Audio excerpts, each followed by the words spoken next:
Good morning, Bellingham. Today is Friday, June 12th, and we're running a C-Day schedule. I'm Sora Gomes. I'm Anthony Dosty. Welcome to the last Hawk News of the year. Here is this week's top story. We have an Artist of the Week.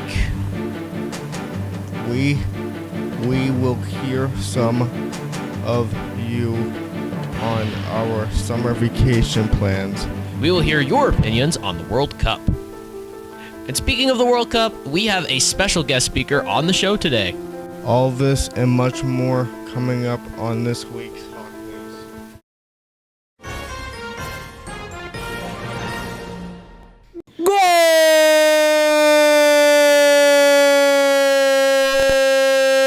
Welcome back, everyone.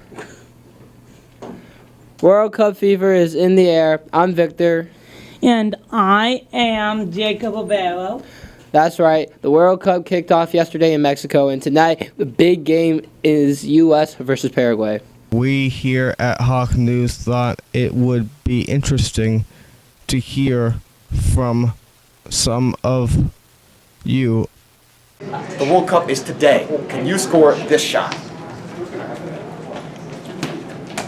Oh, nice. Hey! Score. Very close.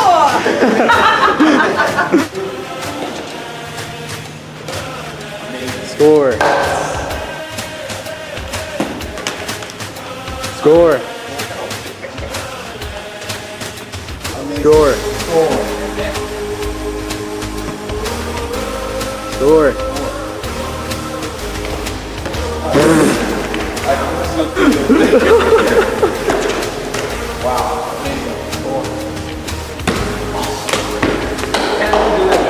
Wow, a score. Oh, I think. Yeah. I went in. Nice. Nice. Yes, sir. Nice. Thank you. Our last day of school is only 12 days away, everyone.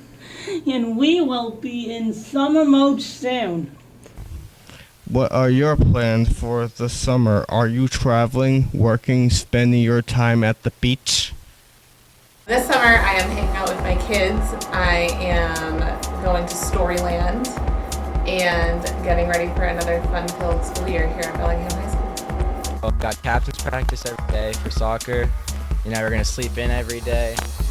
Just do all my math summer work. You know, Enjoying the nice weather, hopefully play some golf, go to the beach, and just relax. A trip planned to Italy, Greece, Turkey, spend a lot of time up in Binghamton going to sporting events, get some Dell's lemonade and iced coffees, and just relax doing all stuff locally. So. It is once again time for our artistic segment of the show. With the Artist of the Week, thanks to Mrs. Benson. Hey, my name is Ian and I am with Aubrey Calorie. Nice to meet you, Aubrey. What is your art piece? My art piece is a clay project. I made it out of 3-4 pinch pots, and then I added on all the extra features after. It's a little monster. Oh, it looks good. You did a really good job. Thank you. What were the challenges while making your art piece? There were quite a few challenges. One of the main ones was that both these legs and this horn broke off, but I was able to glue it back on after, and then also the pink came out like very dull, but I was able to go over with some permanent marker so it still had shine and brightness. Nice, it looks good. Thank you. I have actually a really good story. This was inspired by my little sister's drawing. She named it Beth. She drew a little monster, and she's 9 years old. Her name's Sloan, and she made it so that I decided that I'd make it out of clay and make it come to life. And I even put, like, for Toy Story, I put her name on the bottom foot. Aww. So then it's her little toy, I guess, but fragile. You did a really good job with Thank that, you. Aubrey. Thank you for sharing with us. Of course. Have a great day. You. Let's go to the movies once again with the one and only Sawyer Gomes. Hello, my movie fans. I'm Sora Gomes with your final Blackhawk movie review of the school year. This week's review is on 1917, starring George McKay from Femim, if you said that right, Benedict Cumberbatch from Doctor Strange, Mark Strong from Kingsman, Dean Charles Chapman from Game of Thrones, and Andrew Scott from Sherlock. The movie is directed and written by Sam Mendes, whose grandfather, World War I veteran Alfred Mendez's stories as a messenger inspired the film. What do you know about that? The movie follows Lance Corporal Will Schofield in a race against time to deliver a message to Colonel Mackenzie to stop a doomed offensive attack on the Hindenburg Line, trying to save 1,600 men, including the brother of his comrade, Lieutenant Joseph Blake. One thing that this movie is known for is the style that it was shot in, making it look like two continuous shots. I love that Mendes chose this style, as we get to see the realism of the war, including the tiniest details in the scenes. Roll the clip. Your orders are to deliver a message calling off tomorrow morning's attack. If you fail, it will be a massacre. Let's talk about this for a minute. So I give 1917 5 out of 5 Hawks. Thank you to Mr. McNamara for playing this movie in class. I'm Sora Gomes, and I will see you all next year at the movies. Goodbye. Thank you for all your work, Sawyer. Always very outstanding. Thanks, guys. Up next is sports, the best segment of all time with Lucas. In sports this week, the big story is the World Cup. I was lucky enough to sit down with United States soccer legend John Harkes. He was the first American to play in the English Premier League. He's also a member of the Hall of Fame, and he's the best known for being corner captain of the U.S. team. Let's have a look. Sheridan, and that's a nice ball. Worthington on the left. King. Worthington. Wilson. Worthington switches it to Harkes on the right. That's a good effort. Oh, what a tremendous goal by John Harkes. His first ever in English football, and one he'll remember for the rest of his days. So I'm here joined today by the Soccer Hall of Fame member, Mr. John Harkes, along many titles. He's known as the best former captain of the United States men's national team, nicknamed Captain for Life. Welcome, Mr. Harkes, to the Hawk News. Thank you so much. It's great to be on with you guys. The team poster for the 1990 World Cup from Italy. Could you speak on what that World Cup meant to you? Yes, that was the beginning of it all, actually, because, we had been fighting as a nation on the men's side to get back to the world stage. And it had been 40 years since we've been there. It was 1950 was the last U.S. team that competed in Belo Horizonte that beat England 1-0. And there was such an absence that we didn't have a professional league as well. So the 1990 World Cup, getting back there, I feel like that was the beginning of all of the growth of soccer again back into our country. And all of the belief, all the immigrants that came and loved the game from all countries around the world that were living in the U.S. When we qualified for 1990, there was a lot of dreams come true. And then from there, it was like the testing point. Like we finally made it back to the World Cup. And now we've got a lot of work to do because we were young kids. We were all college kids, and we didn't have a professional league back in the day in 1990. So it was a scary moment for us to go there and play against some of the world's bests. So 4 years later, after the World Cup was played in the U.S. here in 1994, what did that do for the American soccer and for the growth of the sport in this country?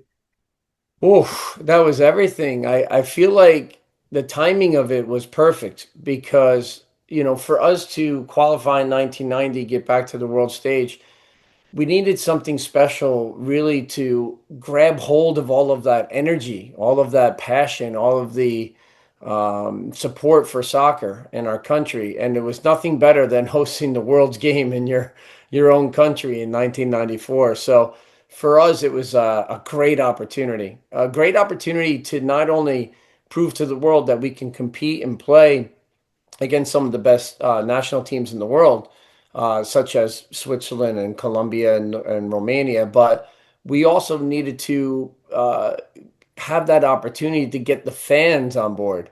We needed like our fan support to really start to grow in our country. And with the hope that we were going to have Major League Soccer come to our United States at one point. And thankfully, both of those happened. And there was a lot of pressure on us in '94, but at the same time, we had a really good fan base in '94. So looking how far soccer come to the U.S., what do you hope this year's World Cup here in North America will do for the American soccer? I hope it pushes it on a little bit further, but I hope it cements this sport into the hearts of many. You know, there's still a lot of fans out there that don't know soccer too well. They're on the outside kind of looking in. They didn't grow up with it. They don't have generational experience like their grandfathers or fathers or uncles or aunts or, you know, their grandmother didn't play it. And so it's new to them. So I'm hoping that we can kind of break through that. You know, I don't think there's hate for soccer. I just think there's a lot of people that don't understand it, haven't been exposed to it as much. So I feel like, you know, this World Cup, more than anything, especially because it's in 3 countries, we have 48 teams competing for the first time ever, like this expanded World Cup tournament. So it's going to be the biggest and best tournament I feel ever in World Cup history. The U.S. kicks off tonight is versus Paraguay. What's your prediction for the game?